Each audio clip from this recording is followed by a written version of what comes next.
అందరికీ నమస్కారం.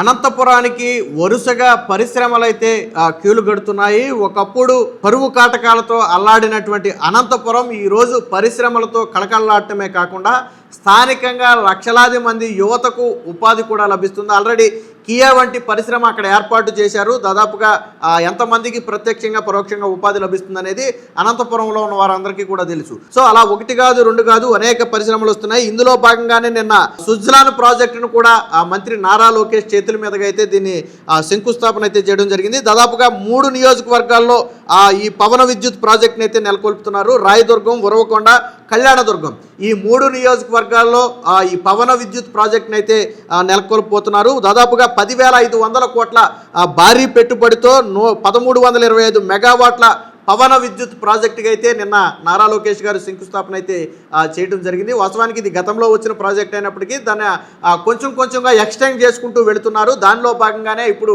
దాదాపుగా 10,500 కోట్లతో 1325 మెగావాట్ల విద్యుత్ని ఉత్పత్తి లక్ష్యంగా వాళ్ళైతే పవన విద్యుత్ ఉత్పత్తి లక్ష్యంగా వాళ్ళు పెట్టుకున్నారు. సో పునరుత్పాదక ఇంధన రంగంలో రాష్ట్రాన్ని అగ్రస్థానంలో నిలబెట్టడమే లక్ష్యంగా ముందుకు వెళుతున్నామని చెప్పి నిన్న నారా లోకేష్ గారు ఈ సందర్భంగా ప్రకటన కూడా చేయడం జరిగింది. ఇందులో భాగంగా సుజ్లాన్ S144లో బ్లేడ్ ఉత్పత్తి యూనిట్ను కూడా నిన్న లోకేష్ గారి చేతుల మీదుగా అయితే ప్రారంభించడం జరిగింది. ఈ ప్రాజెక్టు వల్ల దాదాపుగా 2,000 మందికి ప్రత్యక్షంగా పరోక్షంగా ఉపాధి లభించబోతున్నట్టుగా సంస్థ ప్రతినిధులు అయితే గతంలోనే ప్రకటన చేస్తున్నారు. అంటే అనంతపురానికి ఈరోజు ఒకప్పుడు అనంతపురం వైపు చూడాలంటే భయపడే పరిస్థితి నుంచి కియా పరిశ్రమ తరువాత ఒక ఎకో సిస్టమే బిల్డ్ అయ్యింది.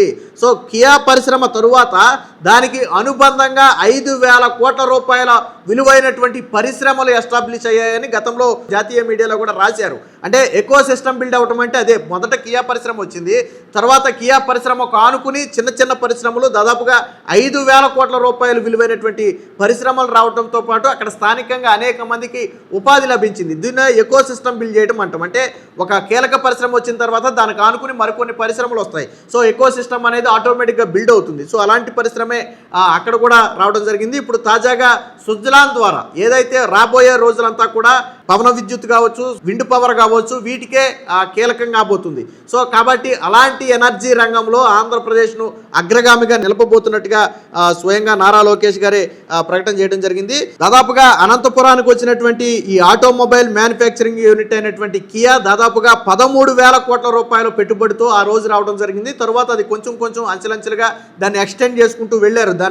దాని విలువ అనేది ఇప్పుడు ఆటోమేటిక్గా పెరిగింది. అలాగే రెన్యూ ఎనర్జీ 22,000 కోట్లతో సోలారు, విండు, బ్యాటరీ స్టోరేజ్తో రెన్యూ ఎనర్జీ ఆల్రెడీ ఇప్పటికే ప్రారంభోత్సవం కాబోతుంది. అక్కడ దాదాపుగా 1,500 మందికి ఉద్యోగాలు కల్పిస్తున్నట్టుగా కూడా ప్రకటన ఇచ్చారు. అలాగే ఇప్పుడు మనం మాట్లాడుకుంటున్నటువంటి 10,500 కోట్లతో సుజ్లాను దాదాపుగా 2,000 మందికి ప్రత్యక్షంగా పరోక్షంగా అవకాశాలు అయితే కల్పించబోతుంది.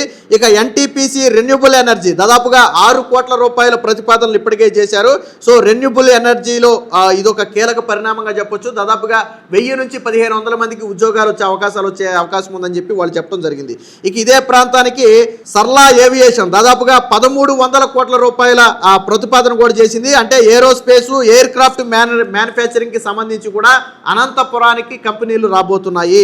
సో ఇవి అంటే పూర్తిగా ఒక ఎకో సిస్టమ్ బిల్డ్ అయింది. చూడండి, ఫస్ట్ కియా పరిశ్రమ తర్వాత ఆటోమేటిక్గా అనంతపురానికి ఎన్ని పరిశ్రమలు వచ్చాయి, ఇప్పుడు ఆ పరిశ్రమల ద్వారా అక్కడ యువతకు ఎలాంటి ఉపాధి అవకాశాలు కల్పిస్తున్నాయి. ముఖ్యంగా ఎనర్జీ రంగంలో అనంతపురాన్ని ఒక హబ్గా మార్చాలనే ప్రయత్నం కూటమి ప్రభుత్వం చేస్తుంది. దానికి అనుగుణంగానే ఇప్పుడు మనం మాట్లాడుకున్నటువంటి కియా పరిశ్రమ కావచ్చు, లేదా రెన్యూబుల్ ఎనర్జీ కావచ్చు, లేదా సుజ్లాన్ కావచ్చు, NTPC రెన్యూబుల్ ఎనర్జీ కావచ్చు, లేదా సర్లా ఏవియేషన్ కావచ్చు, ఇలా ఒకదాని తర్వాత ఒకటి ఇప్పుడు అనంతపురానికి పరిశ్రమలు అయితే క్యూ కడుతున్నాయి. మొత్తంగా అనంతపురం దిశను మార్చే దిశగా కూటమి ప్రభుత్వం అయితే అడుగులు వేస్తుంది అని చెప్పొచ్చు.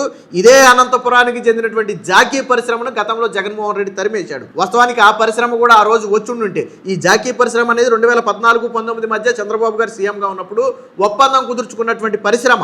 సో దానికి భూ కేటాయింపులు కూడా అప్పట్లోనే జరిగినట్టున్నాయి. బట్ ఆ తర్వాత జగన్మోహన్ రెడ్డి వచ్చిన తర్వాత అదే జాకీ పరిశ్రమ ఇక్కడ మేము ఉండలేము అని చెప్పి బయటికి వెళ్ళిపోవడం జరిగింది. ఈరోజు ఆ పరిశ్రమ వేరే రాష్ట్రంలో ఎస్టాబ్లిష్ చేసుకున్నారు. వాళ్ళు కల్పించే ఉద్యోగాలని పక్క రాష్ట్రాల్లో కల్పించుకున్నారు. దానివల్ల రాష్ట్రానికి వచ్చే ఆదాయం దెబ్బతిండమే కాకుండా రాష్ట్ర యువతకు కూడా గండి కొట్టారు. అసలే అనంతపురం లాంటి ప్రాంతానికి ప్రాంతానికి పరిశ్రమ రావటమే గొప్పగా భావిస్తున్నటువంటి తరుణంలో జగన్మోహన్ రెడ్డి ఉన్న పరిశ్రమలను కూడా అప్పట్లో వెళ్ళగొట్టాడు. అందులో ప్రధానమైనటువంటి పరిశ్రమ ఆ ప్రాంతానికి చెందినటువంటి పరిశ్రమ జాకీ పరిశ్రమ. అదొకటే కాదు, ఫెంకిల్ టెంపుల్టన్ అనే ఫార్చ్యూన్ 50లో ఉన్నటువంటి ఒక కంపెనీని జగన్మోహన్ రెడ్డి అప్పట్లో వెళ్ళగొట్టాడు. అలాగే మరొక పరిశ్రమ వెళ్ళిపోయింది, జాకీ పరిశ్రమ వెళ్ళిపోయింది. ఇలా అనేక పరిశ్రమలు జగన్మోహన్ రెడ్డి హయాంలో వెనక్కి క్యూ కట్టాయి. ముందుకు రావడం సంగతి దేవుడు ఎరుగు, వెనక్కి క్యూ కట్టాయి. సో ఇప్పుడు ఆ పరిస్థితి నుంచి తేలుకుని ఏ ప్రాంతం నుంచి అయితే పరిశ్రమలు వెళ్ళిపోయాయో తిరిగి అదే ప్రాంతానికి కూటమి ప్రభుత్వం ఈరోజు ఆ పరిశ్రమలను అయితే రప్పిస్తుంది. 20 లక్షల ఉద్యోగాలు కల్పించడమే లక్ష్యంగా పనిచేస్తున్నామని ఏదైతే గతంలో చంద్రబాబు గారు, నారా లోకేష్ ప్రకటన చేశారో ఆ ప్రకటనకు కట్టుబడి కంటిన్యూగా రాష్ట్రానికి ఆ పరిశ్రమలు వస్తూనే ఉన్నాయి. బిజినెస్ స్టాండర్డ్లో నిన్నగాక మొన్న ఒక ఆర్టికల్ కూడా వచ్చింది, దాని మీద మనం ఒక వీడియో కూడా చేసాం. దాదాపుగా 2024లో 9వ స్థానంలో ఉన్నటువంటి ఆంధ్రప్రదేశ్ 2026 అంటే కేవలం 2 ఏళ్లలోనే పెట్టుబడుల ఆకర్షణలో 2వ స్థానానికి వచ్చింది. 11 లక్షల కోట్లతో మహారాష్ట్ర ప్రథమ స్థానంలో ఉంటే 9 లక్షల కోట్లతో ఆంధ్రప్రదేశ్ 2వ స్థానంలో ఉంది. నెక్స్ట్ ఇయర్కు మహారాష్ట్రను బీట్ చేసి ఆంధ్రప్రదేశ్ ముందుకు కూడా వెళ్ళే అవకాశం ఉందని రాశారు. అంటే 2 ఏళ్లలోనే 1,00,000 కోట్ల నుంచి 2024లో 1,00,000 కోట్లతో ఉన్నటువంటి ఆంధ్రప్రదేశ్ ఈ ఆకర్షణ అనేది, పెట్టుబడుల ఆకర్షణ అనేది 2026కి 9 లక్షల కోట్లకు పెరిగింది. అంటే 2 ఏళ్లలోనే దాదాపుగా 8 లక్షల కోట్ల అదనపు పెట్టుబడులను ఆంధ్రప్రదేశ్ పెట్టించగలిగింది. సో ఇవన్నీ కూడా రాష్ట్ర అభివృద్ధికి దిక్చూచిగా మారుతున్నాయి. ఇదే అంశాన్ని బిజినెస్ స్టాండర్డ్ తన కథనంలో కూడా రాసింది. మీరు స్క్రీన్ మీద చూడొచ్చు. దానికి సంబంధించిన బిజినెస్ స్టాండర్డ్స్ గతంలో రాసినటువంటి కథనానికి సంబంధించి. అంటే మొత్తంగా ఆంధ్రప్రదేశ్ గతంలో కూడా మీకు ఆర్టికల్స్ వచ్చాయి. మొత్తం పెట్టుబడుల్లో 25% పెట్టుబడులు ఆంధ్రప్రదేశ్కే వెళ్తున్నాయి. దేశం మొత్తం ఈరోజు ఆంధ్రప్రదేశ్ వైపు చూస్తుందని గతంలో జాతీయ మీడియా కథనాలు కూడా వచ్చాయి. అంటే ఈరోజు పెట్టుబడులను ఆకర్షించడంలో ఆంధ్రప్రదేశ్ దేశంలోనే మేటిగా నిలబడింది. సో చంద్రబాబు గారి విజన్ కావచ్చు, నారా లోకేష్ గారి పట్టుదల కావచ్చు, వాళ్ళు కల్పిస్తున్నటువంటి ఫెసిలిటీస్ కావచ్చు, పూర్తిగా ఈజ్ ఆఫ్ డూయింగ్ ప్లేస్లో స్పీడ్ ఆఫ్ డూయింగ్ బిజినెస్ అమలు చేస్తున్నామని ఏదైతే చెప్తున్నారో దానికి అర్థం పడుతూనే ఈరోజు అనేక ప్రాజెక్టులు రాష్ట్రానికి అయితే రావడం జరిగింది. మొత్తంగా నిన్న 1325 మెగావాట్ల పవన విద్యుత్ సామర్థ్యంతో 3 నియోజకవర్గాల్లో ఏర్పాటు చేయబోతున్నటువంటి ఈ సుజలాన్ ప్రాజెక్టుకి అయితే శంకుస్థాపన చేయడంతో పాటు అక్కడ ఒక యూనిట్ను కూడా నారా లోకేష్ గారు ప్రారంభించారు.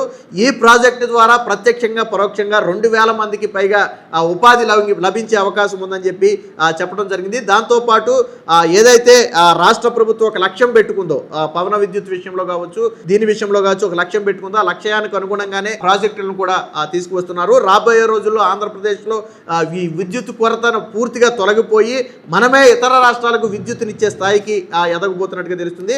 మొత్తంగా సుజలాన్ ప్రాజెక్ట్ రావడంతో అనంతపురానికి మరొక ప్రాజెక్ట్ రావడంతో అక్కడ స్థానిక యువతకు కూడా ఉపాధి లభిస్తుంది. సో ఆంధ్రప్రదేశ్లోకి వస్తున్నటువంటి పరిశ్రమలను మీరు ఎలా చూస్తారో అలాగే వీడియో ఎలా ఉందనేది కామెంట్ రూపంలో తెలియజేయండి.